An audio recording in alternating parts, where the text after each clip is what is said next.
아침을 시작하는 슬기로운 방법. 오늘 내게 이로운 뉴스. 노영희의 출발 새 아침 슬기로운 인터뷰. 총선을 앞두고 격전지에서 공천받은 후보들이 고군분투하고 있습니다. 코로나 때문에 제대로 선거운동 못한다라고 하니까 별별 묘수를 다 짜내서 결국 유권자들에게 자신을 알려야 될 것 같은데요. 21대 국회를 두고 감도는 전운에 대해서 생생히 전해주실 우리 김용태 미래통합당 의원 연결해봤습니다. 의원님 안녕하세요. 안녕하세요. 김용태입니다. 네, 요즘 출근 인사 시간에 선거운동 하신다고 바쁜 걸로 알고 있습니다. 예. 지하철역 버스 정류장 앞에서 마스크 쓰고 편말 들고 큰 소리도 내지 못하고 그냥 고개 숙여 열심히 하겠다라고 인사드리고 있습니다. 근데 마스크를 쓰면 사람들이 알아보던가요? 못 알아볼 수도 있을 거 아닌가요?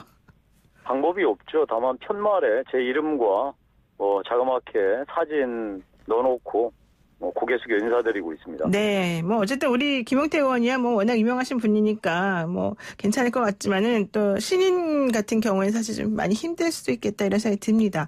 그런데 어제 오세훈 후보가 선거운동을 하다가 대학생 진보연합의 방해로 지장을 받아서 선거운동을 중단한다 이런 얘기를 했습니다. 이게 무슨 말이에요? 저도 언론 보도 통해서 봤는데 선거운동 방해는 중대한 범죄 행위이기 때문에 그렇죠. 그런 일이 벌어져서는 안 되죠. 정말로 경찰이 엄정하게 중립을 지켜서 이 민주주의의 꽃인 선거에 방해되는 어떠한 불법적인 행위도 엄하게 단속해야 할 것입니다. 이 점 여야 가리지 말고 검찰이 엄정하게 법 집행하기를 진심으로 바랍니다. 지금 그 동작에서 선거운동하고 있는 나경원 의원도 외부 단체에서 본인의 선거운동을 못하게 개입하고 있다 이런 주장하고 있는데 혹시 김용태 의원님은 선거운동 하시기 괜찮으십니까? 저하고 상대 후보 깨끗하게 당당하게 하고 있습니다. 그런 문제 전혀 없습니다. 그렇군요. 우리 이제 민주당에서 윤건영 후보가 지금 나와 있는 거죠? 자, 네, 그리고요. 어제부터는 이제 콜센터 집단 감염이 일어났던 그 구로 코리아 빌딩 건물이 전면 재개방이 됐는데요. 국민들 분위기는 좀 어떤가요? 여전히 우려하시고 지역 분위기는 아직도 살아나고 있지 않습니다. 정말 시장이나 식당들 가보면 정치하는 사람으로서 민망하기 그지없습니다. 빨리 이 사태가 마무리돼야 할 텐데. 방역도 방역이지만 이제 정말 이 얼어붙은 경제, 얼어붙은 소비를 어떻게 활성화할지 정말 중요한 순간에 와 있는 것 같고요. 특히나 이 자영업자들, 소상공인들, 중소기업들 이분들이 과연 한 달, 두 달을 버텨낼 수 있을지 이들이 만약에 도산하고 폐업으로 내몰린다면 거기에 고용되어 있는 수많은 국민들 어떻게 할지 정말 큰 걱정입니다. 정부가 여러 가지 대책을 마련해서 돈을 푼다고 얘기하지만 현장에서는 돈이 전혀 돌지 않고 도대체 그 돈이 어디가 있느냐라는 아우성이 정말 하늘을 찌릅니다. 이 점 정부가 잘 들으시고 현장에서 바로 즉각적으로 돈이 풀릴 수 있는 조치를 시행하기를 진심으로 바랍니다. 지금 그 의원님 계시는 구로 디지털 단지 역 근처라던가 그쪽 가산 역이라든가 하여튼 그쪽 동네는 작은 소규모 중소 벤처기업들이 많이 있는 곳 아니겠습니까? 그러다 보니까 그렇습니다. 젊은 청년들도 사실은 상당히 많이 그곳을 이용하고 다니는 걸로 알고 있는데 그렇다면 그분들을 위해서 할 수 있는 구체적인 방법이 뭐가 있을까요? 회사가 안 망해야죠. 회사가 안 망하게 하려면? 회사가 안 망하는 겁니다. 네. 회사가 망하면 거기 고용되어 있는 젊은 분들, 가장들 전부 일자리 잃는 거 아니겠습니까? 네. 그분들한테 당장에 일부 소비할 수 있도록 지역 상품권을 주는 것도 중요하지만 네. 그보다 더 중요한 거는 그 회사가 망하지 않아야지만 계속해서 고용이 유지되지 않겠습니까? 네. 이 점 분명하게 인식해서 정부가 대책 방향을 마련해야 됩니다. 소비 진작하기 위해서 여러 가지 직접적으로 국민에게 지원하는 것도 중요하겠죠. 특히 취약계층한테는. 하지만 더 중요한 것은 자영업자, 소상공인, 이 중소기업들이 도산 폐업해버리면 정말로 그 실업의 고통이라는 게 수많은 국민들의 실업의 고통이라는 거는 언제 어디까지 이어질지 그리고 그 고통의 그 깊이와 크기가 얼마나 클지 가히 짐작할 수 없을 정도입니다. 그러면 그런 중소기업이나 소상공인들에게 직접적으로 돈을 줘야 됩니까? 아니면은 어떤 방식을 취해야 될까요?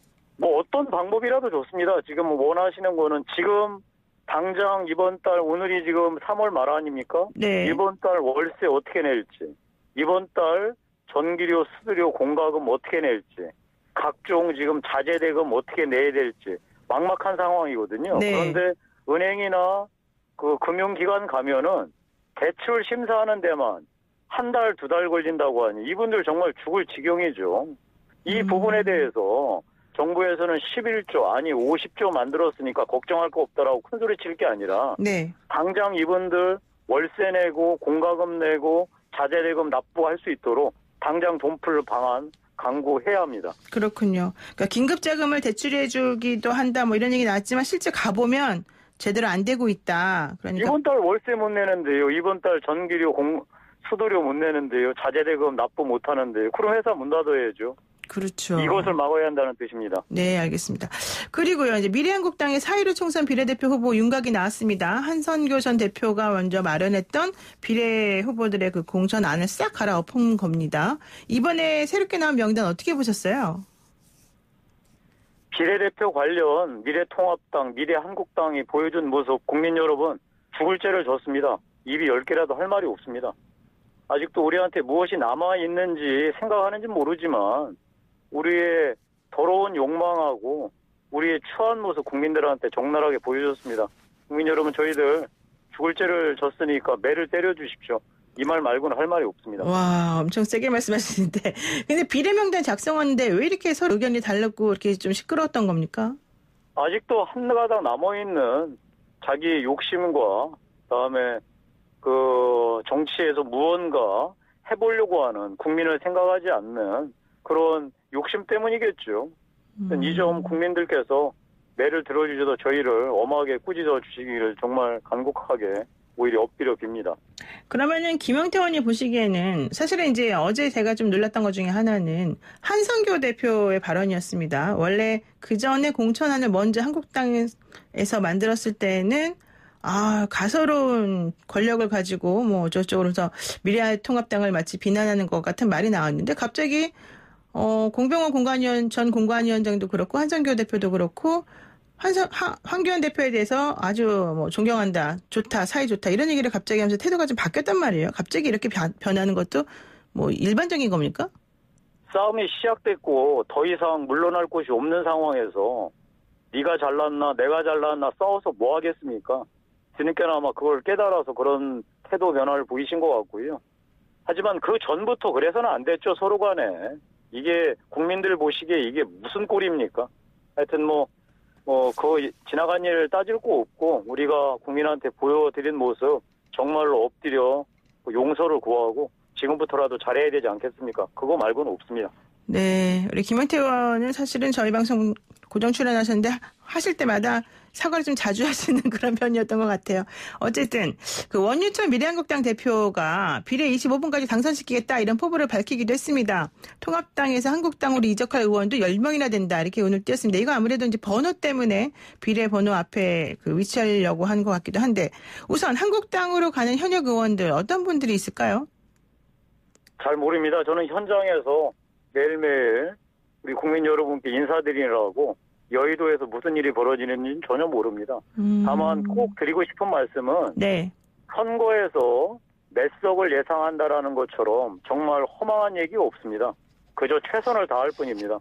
우리 당 지도부, 선대위 지도부들도 국민한테 간곡하게 최선을 다하겠다, 좋은 모습 보여드리겠다라는 다짐드리고 국민에게 그 진심으로 지지를 요청드리는 것이지 우리가 매석하겠다라고 얘기하는 것은 전혀 선거에 도움도 되지 않고 선거를 치르는 도리가 아닙니다.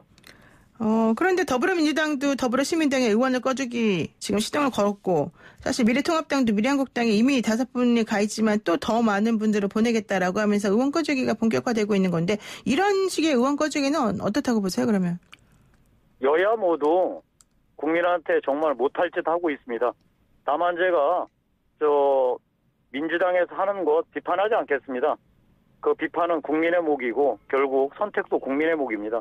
다만 우리가 잘못한 거, 잘못했으면 국민한테 엎드려 용서를 구하는 것, 그렇게 서로 나눠서 국민한테 심판받기를 바랍니다. 네. 그러면은 또 이제 그 미래통합당에서 공천 배제된 현역 의원들이 연이어 무소속 출마를 지금 하고 있습니다. 이렇게 되면은 무소속 의원들은 왜 출마를 하는 겁니까? 본인들은 당이 없어도 당선될 수 있다. 이런 것 때문에 가능한 건가요? 국민들이 뭐라고 하실까요? 보수가 아직도 정신 못 차리고 보수가 정말로 죽을 길로 제 스스로 들어가는구나. 아마도 욕하실 겁니다. 무소속 출마하신 분들 국민들의 목소리 무엇인지 정말 경청하시고 마음 깊이 새겨주시길 바랍니다. 지금 대표적 인물로 홍준표 전 대표를 들 수 있는데 홍준표 전 대표 같은 경우에도 지금 대구 쪽에서 당선될 거다 이런 얘기를 하시는 것 같은데 가능성이 있을까요? 제가 언급할 이유가 없습니다. 알아서 잘 판단하시길 바랍니다. 알겠습니다. 자, 이제 여권도 지금 비례정당 문제로 시끄러운데요. 더불어시민당에 이어서 열린민주당까지 나왔습니다. 여권이 보여주고 있는 이런 태도 어떻게 보세요? 말씀드린 대로 그것은 국민이 판단하실 겁니다. 여권이 여러 가지 보여주는 모습이 한간에서는 조국을 정말로 다시 이 국민들 내리에서 끄집어내서 선거 복판으로 내는구나. 이 사람들도 만만치 않구나 생각하시겠지만 그거는 저희들 그 비판은 저희들 목이 아닙니다. 국민들께서 냉정하게 판단하시고 이번 선거에서 결과로 보여주실 거라고 믿습니다. 그러니까 김영태 의원은 개인적으로 어떤 생각을 가지고 있다기보다는 그거는 그쪽에서 알아서 할 일이고 그거는 국민들이 알아서 판단할 몫이다 이렇게 생각하신다는 거군요. 예, 그렇습니다.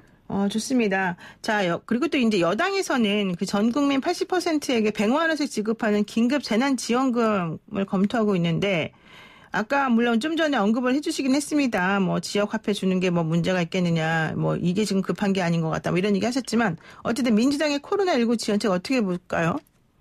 뭐라도 합시다. 정부 재정 지금은 아낄 때가 아닙니다. 최대한 풀어서 경제 추락하는 거 막아야 하고 이것은 전 세계적으로 동일한 정부의 대처 방식입니다. 다만 아까 말씀드린 대로 현장에서 가장 급한 사람들이 폐업과 도산으로 이어지지 않도록 하는 가장 효과적인 방법이 무엇인지 그리고 수많은 자영업자 소상공인 중소기업들의 고용되신 분들이 실업으로 내몰리지 않고 계속해서 고용을 유지할 수 있는 방안이 무엇인지를 냉정하게 판단하는 게 중요할 것이고요. 그것보다 더 중요한 거는 아까 여러 차례 말씀드렸지만 아무리 얘기해도 현장에도 돈이 없어서 당장 지금 망하겠다는데 그것을 돌봐야지요. 안 그렇겠습니까? 그런데 정부 당국 여러 가지 돈 마련했다라고 자신하시고 다음에 곧 돈이 풀릴 거라고 국민들한테 희망 고문하지 마시고 당장 돈이 돌아서 그분들 공과금 내시고 다음에 자재대금 내시고 월세 내실 수 있는 긴급 자금 당장이라도 풀 수 있는 방안 마련하시길 바랍니다. 근데 미래통합당에서는 사실 처음에 돈을 이렇게 주겠다 그랬더니 포퓰리즘이다라고 조금 비난을 하다가 갑자기 또 신세돈 선대위원장 같은 경우에는 100조까지도 풀어야 된다 이런 식으로 조금 태도가 바뀌었어요. 이건 어떻게 보시는 거예요? 이 상황은 대한민국에 국한된 상황이 아닙니다. 전 세계적인 팬데믹이 와서 세계 경제가 동반 추락하는 최악의 상황으로 내몰리고 있지 않습니까? 대한민국 알다시피 수출해서 먹고 사는 나라입니다. 네. 일단 내수마저 무너진 수출은 앞으로 상당 기간 엄청난 고전이 예상되거든요. 이 와중에서 내수마저 무너진다면 정말 대한민국 경제는 갈 곳이 없습니다. 따라서 제가 말씀드린 대로 지금은 재정 걱정할 때가 아니고 돈을 풀어서 경제 추락을 막아야 하고 그러기 위해서는 뭐라도 합시다. 그럼 근데 당장 돈을 마련해가지고 조금 지원한다고 치더라도 사실 전 세계적으로 팬데믹 현상이 벌어지고 있기 때문에 좀 전에 말씀하신 것처럼 수출을 위주로 하는 우리나라 같은 경우는 그게 단기 정책에 불과한 것이고 장기적으로는 해결이 안 될 수도 있다 이런 얘기도 나오던데요. 자, 그래서 중요한 게 단기적으로라도 경제 추락을 막는 방법을 반드시 신속하고 과감하게 추진해야 되고 그 방법이 재정을 푸는 것입니다. 그래서 일단 내수경제 완전히 붕괴를 막은 연후에 세계경제 흐름을 잘 예의주시하면서 과연 수출 경쟁력을 어떻게 계속해서 최소한으로 유지해 나갈지 이 방법을 택해야 되겠죠. 네. 그래서 지금은 이 내수경제를 뒷받치는 여러 가지 이 자영업자, 소상공인, 중소기업에 대한 지원책 그리고 그들에게 고용된 국민들에 대한 소위 고용의 유지에 집중하고 그 연후에 수출기업들 향후에 어려움이 있을 때 이분들 경쟁력을 최소한만이라도 유지할 수 있는 지원책을 중장기적으로 지속적으로 펴나가야 되겠죠. 네, 일단은 내수를 좀 증진시킬 수 있도록 먼저 하고 그다음에 장기적인 관점에서 수출 관련된 여러 가지 문제들은 계속해서 협의를 통해서 해결해 나가야 되겠다 이렇게 보시는군요. 자, 이제 마지막 하나만 여쭤볼게요. 미래통합당 이번 선거 전략 정확하게 어떻게 다가갈까요? 시민들에게? 저희들 잘못된 모습 국민들한테 못 보여드릴 모습들 많이 보여드렸습니다. 그 점 정말 용서를 구하고 저희들이 했던 통합과 혁신 작업 미진하다는 거 인정하고 앞으로 더 해나가겠다는 말씀 드리고요. 다만 국민 여러분께 간곡하게 호소드릴 건 문재인 정부의 경제정책은 다른 건 몰라도 경제정책은 반드시 바꿔야 됩니다. 따라서 국민들께서 우리 야당이 이뻐서 우리를 지지해달라는 것이 아니고요. 문재인 정부 경제 바꿔라라고 하는 반드시 그 경고는 이번 총선 통해서 국민들께서 꼭 내려주시기를 간곡하게 호소드립니다. 네, 알겠습니다. 오늘 말씀 여기까지 듣겠습니다. 고맙습니다. 네, 고맙습니다. 네, 지금까지 김용태 미래통합당 의원이었습니다.